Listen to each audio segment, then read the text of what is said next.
Hello and welcome to another episode of Disasters History.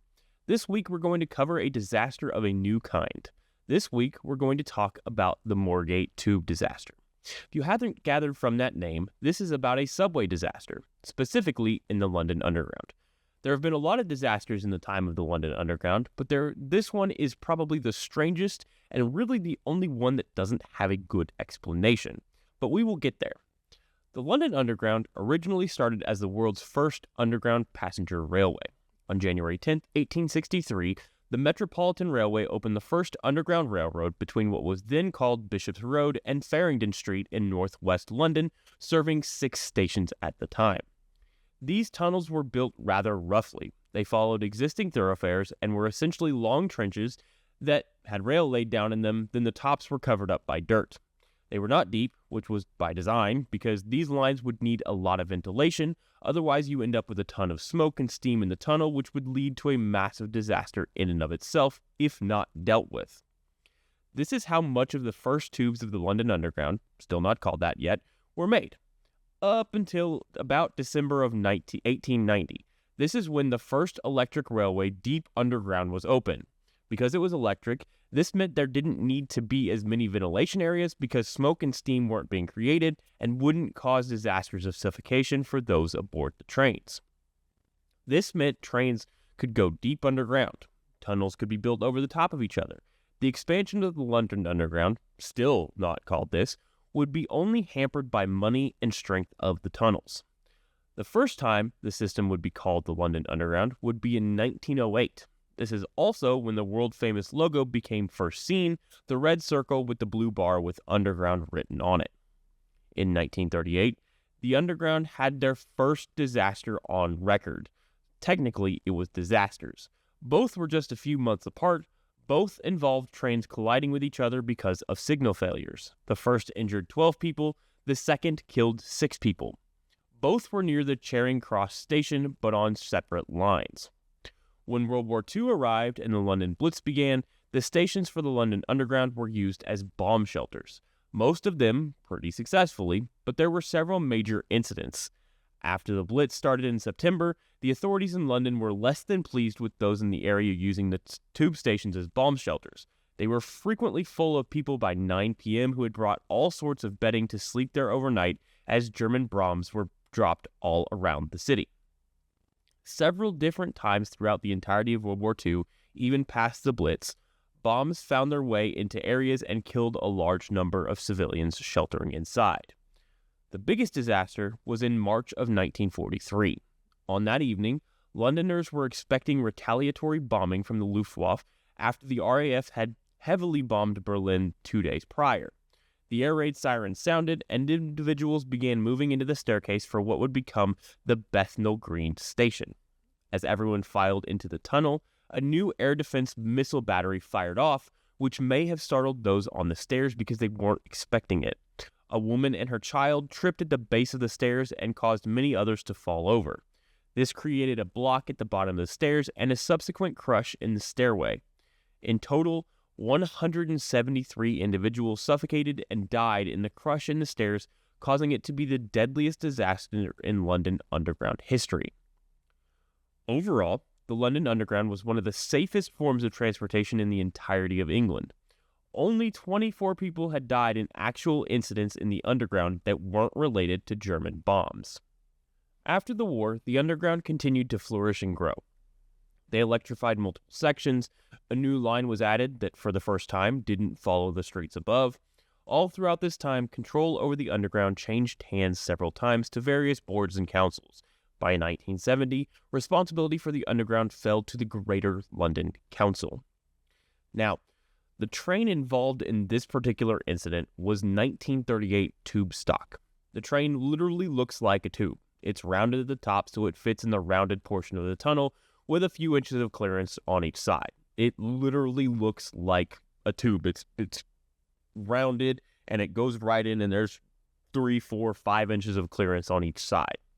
It consisted of 6 train cars in total, a driving motor car, a trailer car, a driving motor car, a driving motor car, a trailer car, and a driving motor car in that order. The driving motor cars had motors to make the train go, obviously. They also contained 42 seats. The trailer cars contained 40 seats for a total of 240 seats available plus standing room in the train. Now, part of the reason the Underground was so safe for so many commuters was because of a rigorous inspection discipline that had been enacted to ensure everything was safe. And this line was no different. Every night, the dead man handle is inspected to make sure it is in working order. The dead man handle is basically, you have to hold it to make the train go. If you let go of it, the train stops. That way, if a engineer has a medical emergency or something of that nature, lets go of it, the train stops and it doesn't continue to go. Every 7 days, there is a full test of the brake equipment, and the brake blocks that are worn are replaced as necessary. This was last performed on this train on the night of February 27th into the 28th, 1975. Every 6 weeks, a full shop inspection was performed. This inspection consisted of literally every piece of equipment on the train being inspected, and anything that needed to be replaced was. This was last done on this particular train on January 17th, 1975. And then once per year, the entire train body is lifted off the bogies, those are the wheel parts, and the wheels are changed. This was last done in May of 1969 for this train. This particular stretch of tube that we're going to be talking about was known as the Northern City Line. It stretched 2.6 miles in length from Drayton Park to Moorgate Station. For those curious where that is in London, Moorgate Station is a few miles northeast of the St. Paul's Cathedral, which we talked about way back in the Great Fire of London episodes. Basically northern-ish London. This stretch consisted of 5 stops in that 2.6 miles. So that brings us to February 28, 1975. It was a Friday morning as any other. Leslie Newson woke up at around 4 a.m. to begin his day. He packed his lunch and tea, as well as his flashlight, and the driver instruction books he put in plastic to protect them he carried with him to work every day. He kissed his wife on the forehead as she slept, then headed out for the day. He arrived at work and poured himself a cup of tea with another fellow driver, remarking to save him some milk because he would need some later. He then went to his train and set off on the first run of the day from Drayton Park at 6:40 a.m. The first run of the day was slightly different. You see, the guard that was supposed to be on duty, Robert Harris, was late. So instead of assuming his driving position at the south end of the train, the guard/motorman who was on duty the previous shift, Brendan Rosario, suggested Newson go to the north end and act as guard while he drove them to the other station on the first run of the shift. That way, when they got there, Newson would be in position to drive back. Newson agreed, and the two tested the brake system as they did every shift to ensure everything was working properly. Everything checked out, and off they went. They reached the Moorgate station at 6:53 a.m. and picked up Harris. Then they returned to Drayton Park. Then back to Moorgate. On this trip back to Moorgate, as passengers were loading onto the train, both Newson and Harris walked into the signal box, basically the place that controls all the signals to tell the train which track to be on, when to go, when to stop, all of that stuff, where one of their coworkers was making tea. They all poured themselves a cup, and Harris tells them he's going camping over the weekend. Newson replies, quote, "I camped enough at Dunkirk, I would rather have a hotel," end quote. And after that, they headed back to the train, tea in hand. Back aboard the train, they went back to Drayton Park, then back to Moorgate, then back to Drayton Park, then back to Moorgate, and then back to Drayton Park again. After this stop at Drayton Park, a young woman got on and shoved herself as far towards the front of the train as she could get. She was desperate to get to the Moorgate station and off as fast as possible because it was a big day for her. Today, 19-year-old Margaret Lyles was going to be sworn in as a policewoman. Sitting near her was another young man, 27-year-old Jeff Benton.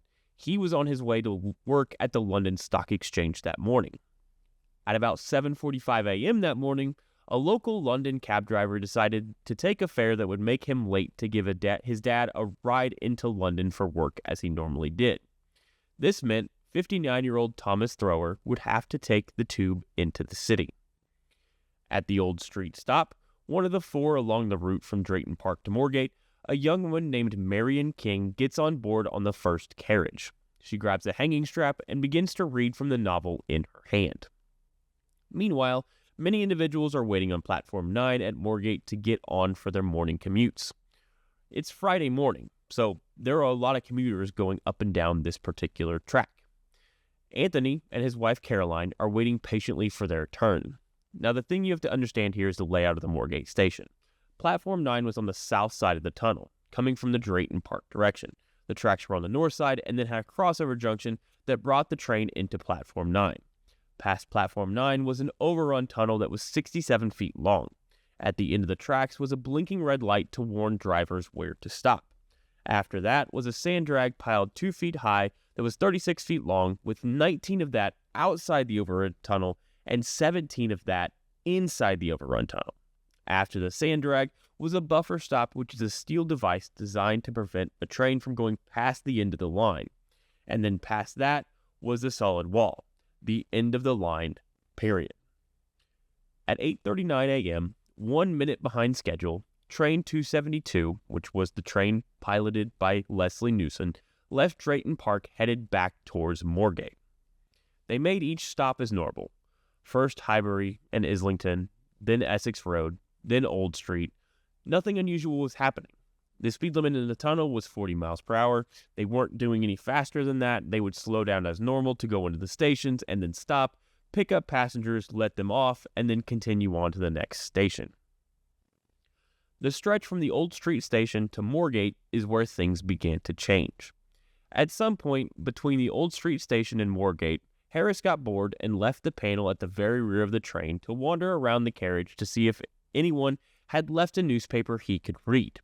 Not a very good thing to do as a guard. Finding none, he decided to stand and read advertisements noticeably far away from where he was supposed to be, right next to the emergency brake. Now, normally, the driver begins to let off the accelerator right before they hit the crossover switch in order to start decelerating before putting on the brakes to slow down to the 15 mile per hour speed limit inside the actual station itself.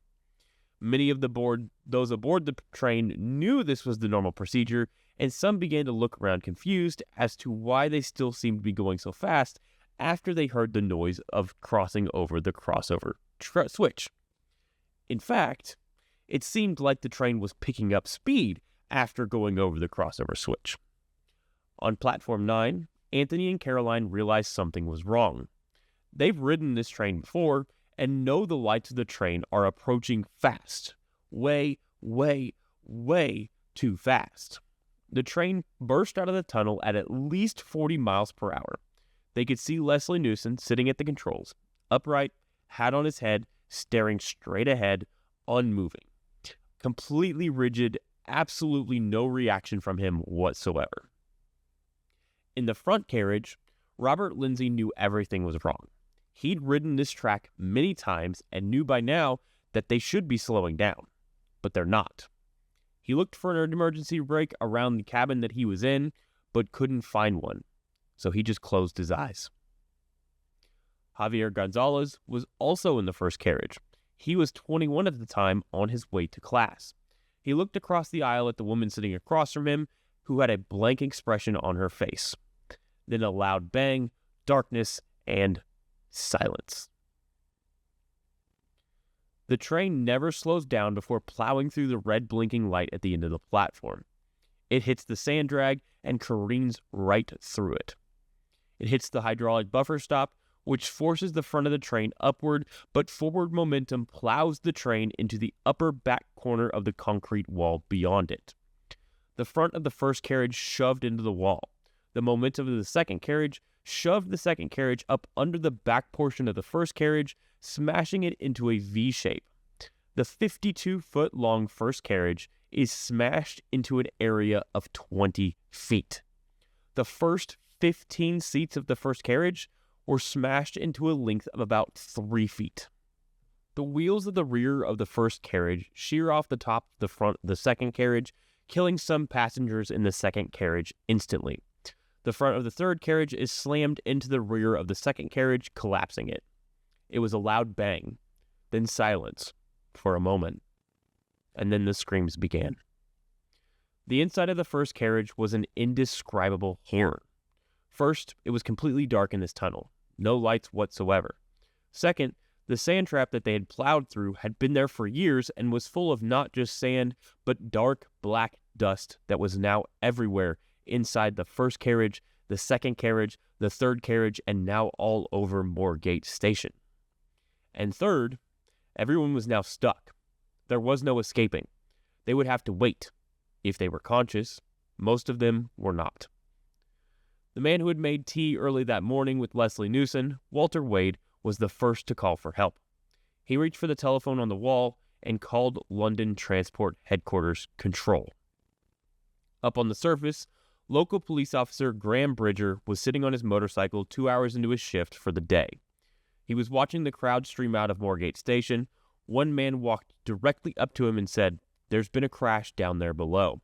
Then he walked off, which is arguably the understatement of the century. Bridger walked into the station and down 2 flights of stairs onto the concourse.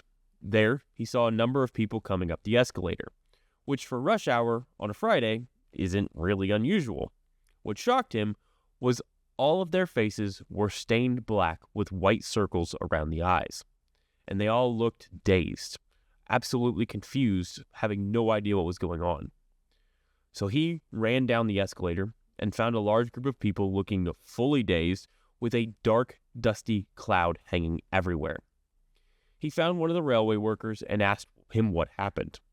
The railway worker pointed at the tunnel and said the tunnel had 3 carriages in it, which, doing quick mental math, Bridger realized shouldn't be possible. This was bad. He sprinted back up to his motorcycle and called Central Control to initiate major accident procedure. The fire department was also called. They had a hard time finding the actual crash, though. One station officer, Chris Wood, stopped to ask a ticket inspector where the crash was, and he replied, "Don't know, chum. Haven't heard of any train crash." Eventually, he made it to the far side of the concourse and saw the blackened faces coming up the escalator. Realized that's probably where the crash is. As he ran down the escalator, the black dust hit him full on in the face. It smelled of hot metal and dust. And at this point, it was oddly quiet, which was weird for a supposed major crash. At the base of the escalator, he saw 3 carriages sitting on the track normally, with one sticking out of the tunnel at a kind of weird angle. But it more or less looked normal. Like, it wasn't unusual. The 3 were sitting on the track. It kind of looked like maybe they'd gotten stuck on the sand a bit in the tunnel. Other than that, not that bad. The briefest thought of, oh, this may not be that bad, entered his mind before the reality hit him in the face. He'd ridden this train at this time before. They never only run 4 carriages. Ever. Where were the other 2? There's no way 2.5 carriages were jammed into that short overrun tunnel. He walked over to the start of the tunnel and peered down it. Completely pitch black. Could not see a thing. So, he pulled out his flashlight. He flicked it on and aimed it down the tunnel. What he saw shocked him to his core. Twisted, smashed, crushed metal. And mixed among all of it, bodies. Wood checked with the rail workers to make sure the power for the conductor rails was off, then hopped down to move towards the wreckage. As soon as his flashlight made it over them, that's when it began. What had once been an eerily silent area became filled with the sounds of people moaning, screaming, crying for help, any and all sounds. They needed medical help, and fast. The first medical team to arrive was an odd one. It wasn't an emergency medical team. It was actually the medical team that was located in the British Petroleum headquarters. That's right, BP makes an appearance here, for good this time instead of being the subject of an entire episode, because the British Petroleum headquarters was located literally right next door to the station. 2 doctors and 2 nurses answered the call and immediately headed to the crash location with all the medical supplies that they could carry. Once they got on scene, they realized they didn't have nearly enough.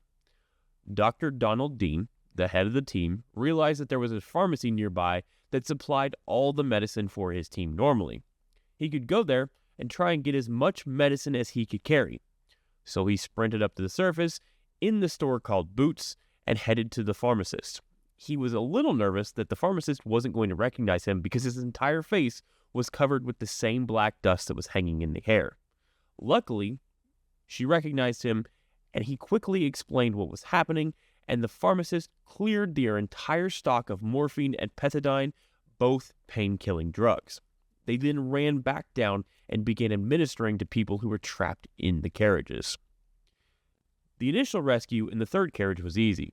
Most of them were walking wounded, so once they pried open the doors, they could easily get everyone out. This was at 9 a.m. It had only been 14 minutes since the crash. It was around this time Marion King became conscious for the first time. Her brain immediately tells her she's still asleep in bed and is going to be late for work.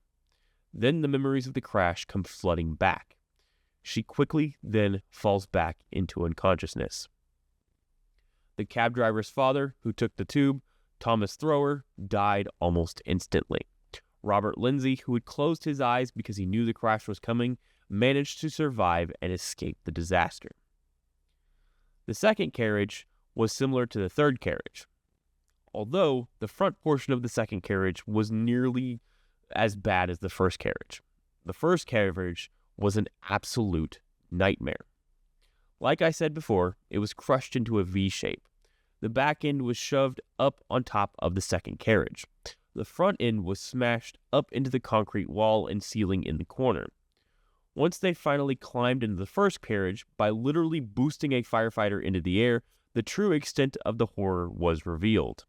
There were bodies everywhere, some alive, some dead, all tangled together among the torn and twisted metal. In the back half, a couple were still sitting in their chairs holding hands, only trapped by some small metal. They were easily freed. But once they were out, the firefighter in the carriage could really see what was happening. Down at the V where the carriage had been collapsed was a row of people. The problem was, he could only see their heads. Just a row of human heads. He could not tell if they were attached to bodies or not, or if they were alive or dead. It's an image I don't think I would wish on anyone. But firefighters have a job to do, and so they got to work freeing anyone and everyone they could find. Doctors were lifted in to administer pain medication to those who simply weren't going to make it out. And this whole time, the temperature down in this tunnel is rising. You see, ventilation was designed to be provided by the trains creating piston-type air movement moving through the rounded tunnels. There's not as much clearage around the tunnels, so as the trains move through, it pushes air in front of them, which creates the essentially ventilation provided to provide new oxygen to different parts of the tunnels, if that makes sense. Now, there are normally other trains that run in this section during the day, but obviously they could not continue trains running, so there was no ventilation whatsoever for this tunnel. Temperatures very quickly swelled to nearly 120 degrees Fahrenheit, 50 degrees Celsius for those not in the US. And oxygen levels inside would drop quickly because no fresh oxygen is being brought in. At one point, medical supplies were running low again, and a doctor was sent to the surface to collect more. There, he was set upon by reporters asking what it was like down there. He replied, quote, "I will tell you, if there is a hell, I have just seen it," end quote. In addition to all of these struggles, the heat, the cramped quarters, the sand and dust in the air, the low oxygen, the sheer confusion of trying to figure out who was alive and who was dead and whose body belonged to who, firefighters could not use heavy cutting equipment. The risk of a fire starting and injury to those trapped was too great. At one point, they cut a hole in the top of the second carriage to help free people that were stuck in the front of it, and it nearly cut into the head of a guy that was trapped there and yelled, "Hey, that's my head, bloke." So they realized that they had to be incredibly careful as to how they were cutting things. So they had to do much of the cutting with hacksaws by hand, which is a grueling task in the best scenarios. And on top of all that, their radios didn't work underground, so they had to manually send runners up and down the multiple staircases that went 70 feet to the surface to ask for supplies, which led to miscommunication, similar to what happened during the Grenfell Tower fire, where they would ask for something and it would reach the surface as something else, like the world's most horrifying game of telephone. There's one story that has been repeated that basically they were asking for a particular type of medicine, and when it reached the surface, it came across as a doctor was asking for an empty box and not the medicine that they were actually asking for. So they brought him down an empty box, and that probably upset him greatly. By 10 a.m., a medical team from London Hospital arrived at the scene. They set up a mini operating theater on platform 11. There, they provided more extensive medical treatment to stabilize people before carrying them to the surface. They would also triage patients there by drawing X's on their foreheads.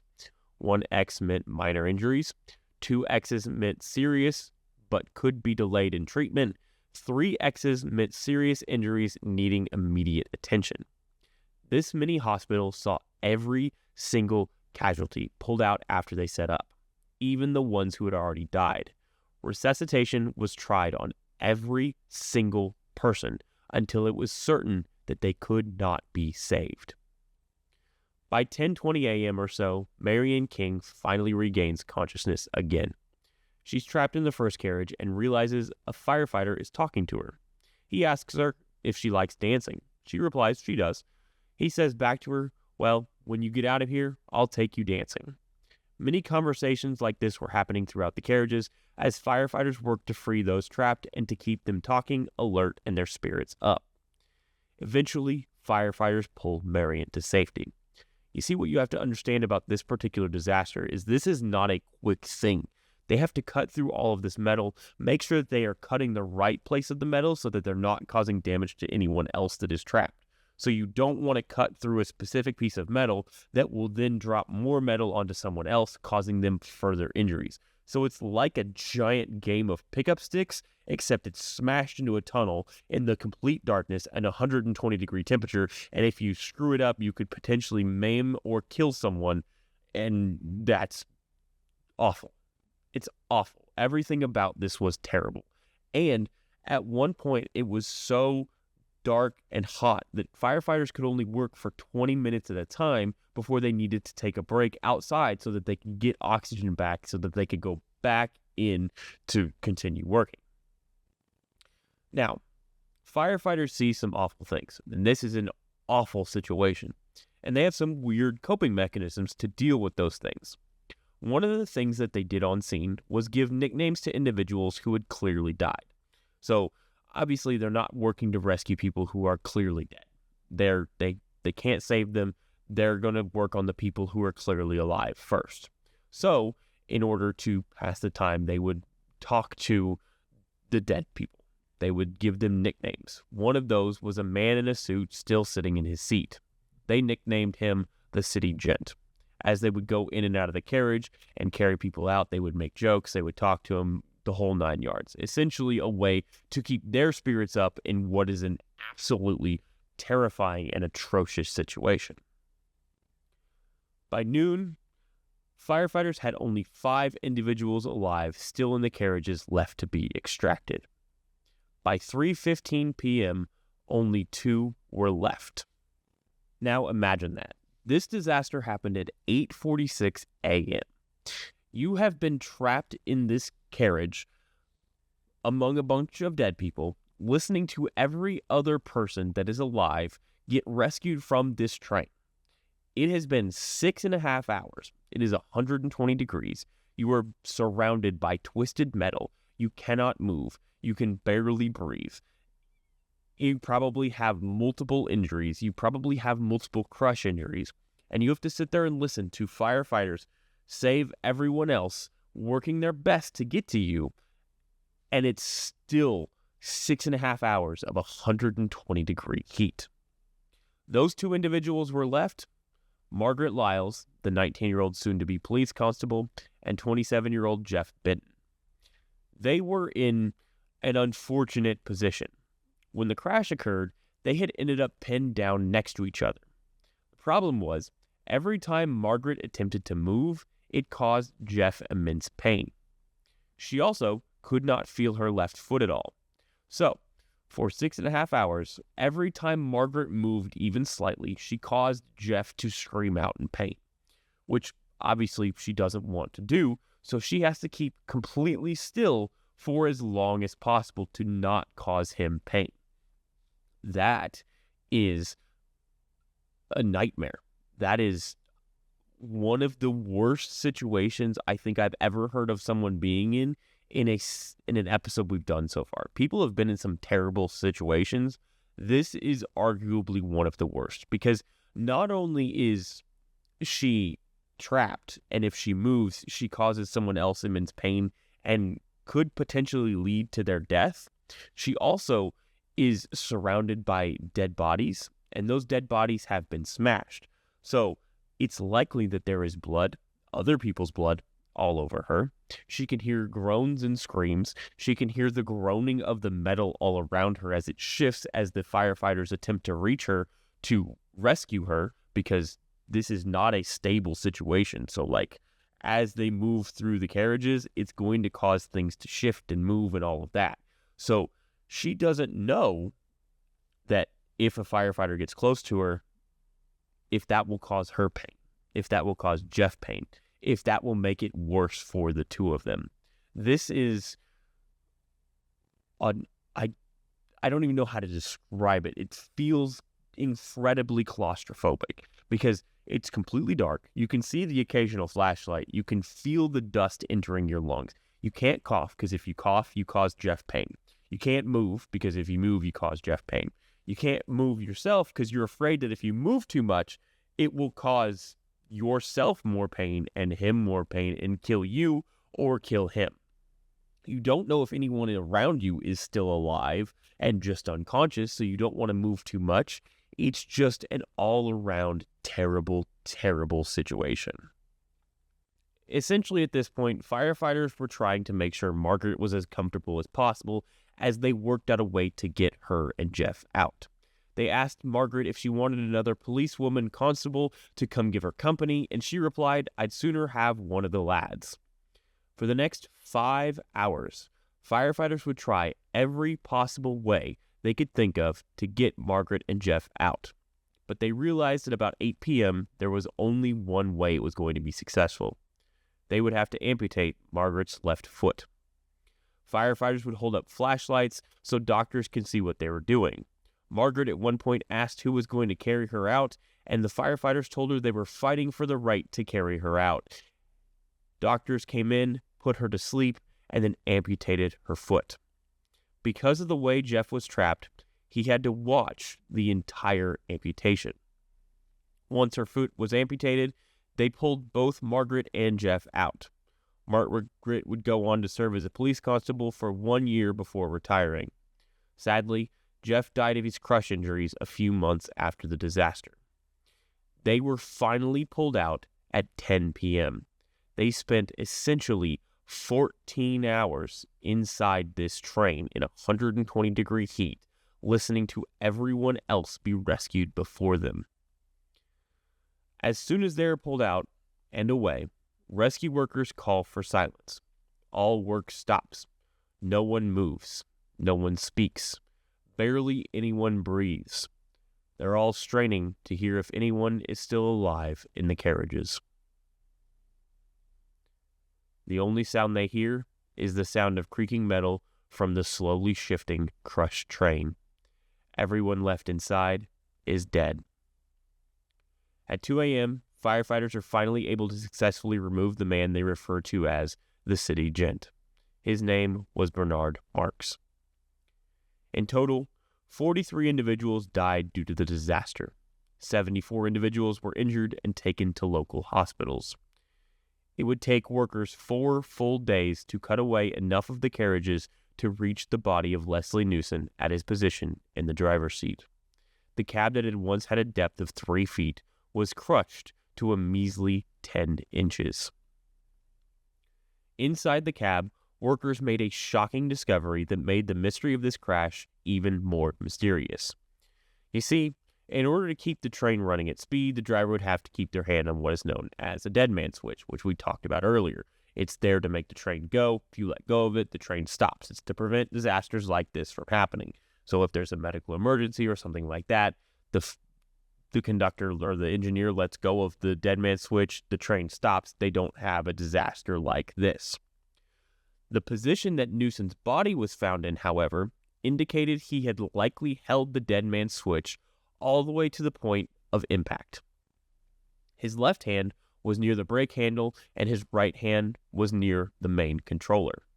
They had also determined that his hand had remained on the dead switch all the way up until the collision with the wall because of x-rays taken and showing how his hand had broken in the disaster. There was no indication that he had put his hands up to brace for impact or moved in any capacity before the collision. You would think that if you were headed towards what you know is a solid wall, you would at least put your hands up like this in an attempt, like up in front of your face, in an attempt to, shield yourself from what is coming. Even if you were suicidal, you would think shock, just from shock. But that's not what happened. He stayed exactly where he was, as if he was intentionally driving it to continue on the way as if there was more track in front of him. An autopsy performed on Leslie Newson's body showed no signs of any medical emergency. A toxicology report indicated that he had a very small amount of alcohol in his bloodstream, but that was consistent with the production of alcohol in the bloodstream after death and having sat in the heat for 4 days. In addition, everyone who spoke to him that morning had no indication he'd been drinking at all. Suicide has also been ruled out. He had money in his pocket to buy a car for his daughter after work and had spoken warmly to everyone that morning, talking about what he was going to do later that day. He'd also driven the same route multiple times that morning already, in which he could have committed suicide without harming so many others.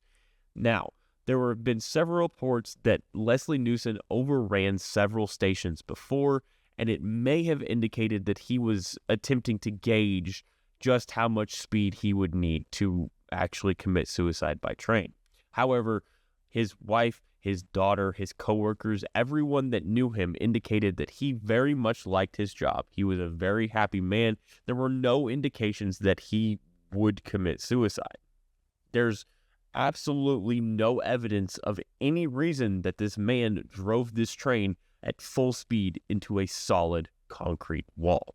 There's been temporary amnesia explanation given. There's been several explanations given, a temporary stroke that doesn't show up on the autopsy afterwards. There have been several reasons given, but none of them make sense, because in addition to evaluating Leslie Newson, they also evaluated all parts of the train.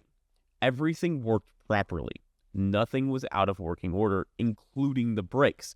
And back on the stop just before the Moorgate station, Leslie Newson had tested the brakes to make sure that they were working before continuing on to the Moorgate station before crashing into the wall. There is literally zero explanation as to why this particular disaster happened.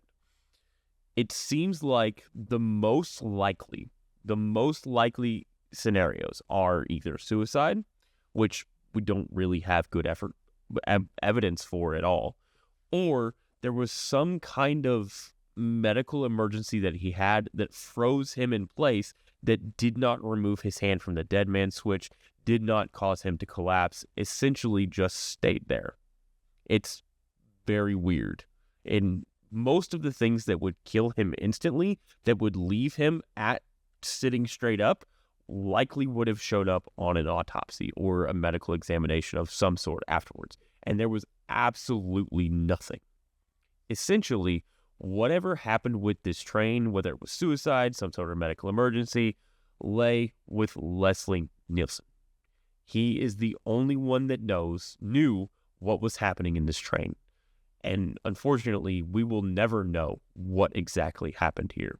It is one of the strangest disasters in history, one of the most unexplained disasters in history for a transportation system that is so safe, that very rarely has disasters. And when those disasters occur, they're relatively small in nature. To have something like this happens is completely out of the blue. Nothing like this has happened since. So whatever occurred here, the knowledge of it died with Leslie Newson smashed into that 10 inches of cab in the front of that 1938 rolling stock. And with that, we've reached the end of this week's episode. I hope you guys enjoyed it. As always, you can follow me on all social medias. It's Disastrous History on basically all of them. I appreciate you all for listening and enjoying this podcast. It is me and my wife doing all of it. So the fact that you guys are still here almost 5 and some change years later is really, really cool. So I appreciate you all so much. Thank you. As always, stay safe and remember to check your smoke detector batteries.